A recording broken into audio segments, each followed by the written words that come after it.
What if the most popular advice in the world is setting you up to fail? What if the quotes we plaster on our walls and our coffee mugs are actually soothing lies? Comforting fairy tales that make us feel good in the moment, but leave us utterly lost when real life, complicated, messy, and difficult, shows up. Welcome to a different kind of quote channel. This isn't about comfort. This is about clarity. This is the Quotebook's Unpopular Opinion Series.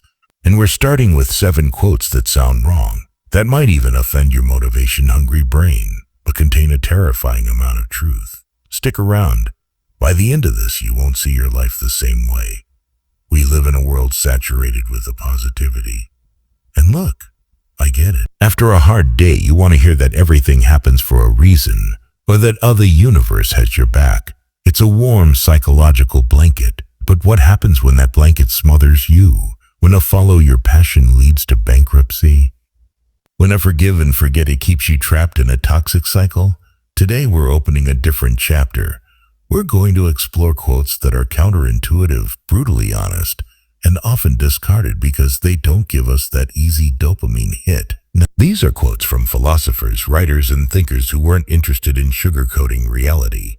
They were interested in describing it accurately so you could actually learn to navigate it. Think of this not as motivation, but as mental armor. Let's begin.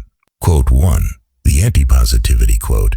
The desire for a more positive experience is itself a negative experience. And paradoxically, the acceptance of one's negative experience is itself a positive experience.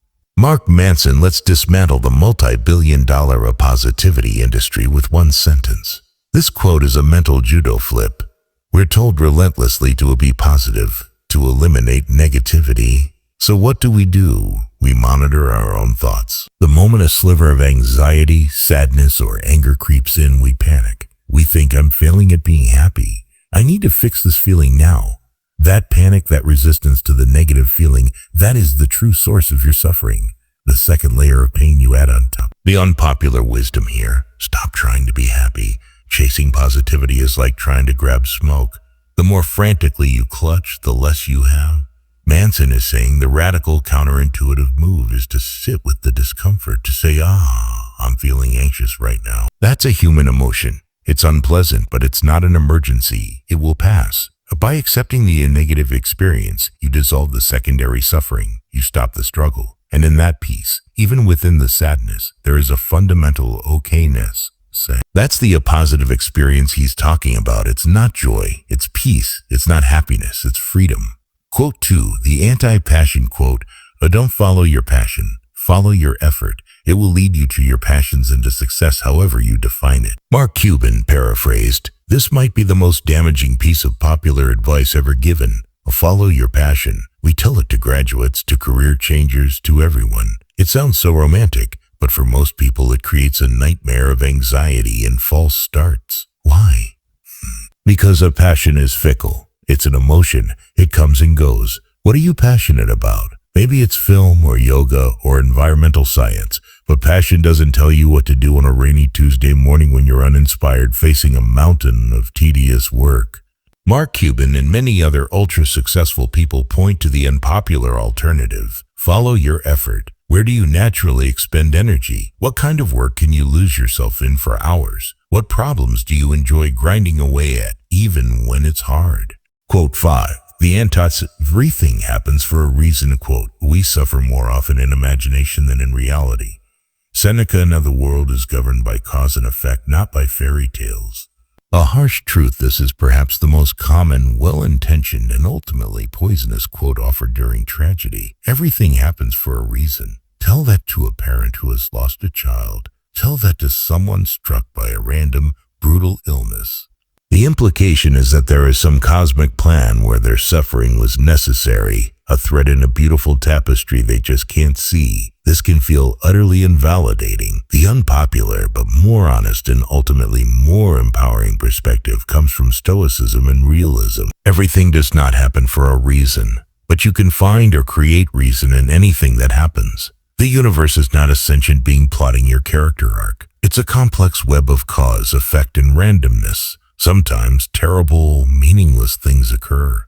To say they were meant to be is a coping mechanism, but it's not truth. The real strength lies in facing that terrifying randomness and saying, "This happened. It is awful. It was not part of a plan, but I am still here. And now I get to choose what this means for me." Will this loss make you more compassionate? Will this failure teach you a vital lesson? Will this pain become a reference point for your resilience? You are not finding a preordained reason. You are imposing meaning through your response. That is not a passive, comforting lie. It is an active, powerful stance. It doesn't make the event okay, but it gives you agency in the aftermath. Everything happens for a reason. Fades out versus I will find reason in everything that happens. Quote 6. The be yourself quote, you have no innate self. You are a collection of habits, beliefs, and patterns, most of which you copied from others.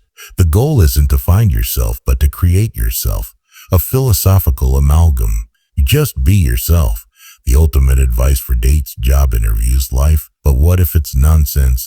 What if there is no solid, unchanging a self to be? Modern psychology and ancient philosophy, like Buddhism, agree on this unpopular point.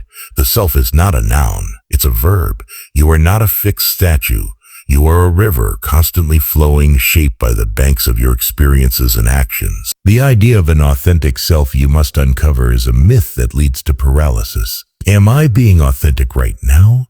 Becomes a source of endless anxiety. The more liberating truth, you are a work in progress and you are the artist. You are not finding yourself in a jungle like some lost relic. You are building yourself day by day, choice by choice. The person you were at 15 is not the person you are now, and thank goodness for that. So, be yourself is terrible advice. Better advice? Choose yourself. Which version of you do you want to be in this situation? The disciplined version, the compassionate version, the courageous version? You get to decide which habits, which values, which responses you practice until they become you. You have the terrifying and magnificent freedom to create who you are. Stop looking for a script. Start writing one. Quote 7. The ultimate anti-motivation quote, the trouble is, you think you have time. Attributed to the Buddha. And here we are, at the quote that undercuts all motivation, all procrastination, all delay. This isn't a call to hustle. It's not a seize the day rant. It's colder and more final than that. The trouble is, you think you have time. You think you have time to mend that relationship. Later, you think you have time to start that project. Next year, you think you have time to get healthy, to learn that language, to tell them you love them, to live the life you imagine. Someday, you are banking on a future that is not promised. You are gambling with a currency you cannot see, time. This is the ultimate unpopular opinion because it confronts us with our own mortality, the one thing our entire culture tries to sanitize and avoid. This quote isn't motivational, it's existential. It removes the cozy illusion of an endless tomorrow. The power of this quote isn't in making you work 20-hour days. Its power is in the profound prioritization it forces. If you truly, viscerally understood you do not have time, what would you stop doing today? What petty grievance would you drop? What courageous conversation would you finally have? What small, meaningful step would you take?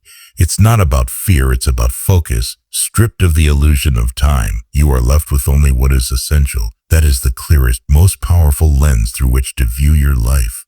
So there you have it. 7 unpopular opinions from the Quotebook. Not designed to make you feel good, but to make you think. To make you question the software running in the background of your mind. Real growth doesn't happen in the comfort zone.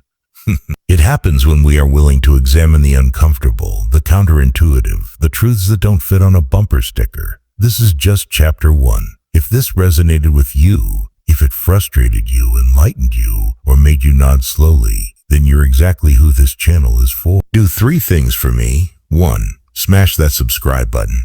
Turn on notifications so you don't miss chapter 2, where we'll dive into quotes about success that nobody tells you. 2.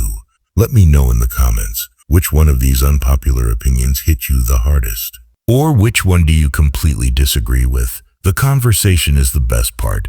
3. Share this with one person you think needs to hear something other than the same old positive platitudes. Remember, this is the Quotebook. We're not here to decorate your walls. We're here to upgrade your mind. Until next time, stay thoughtful.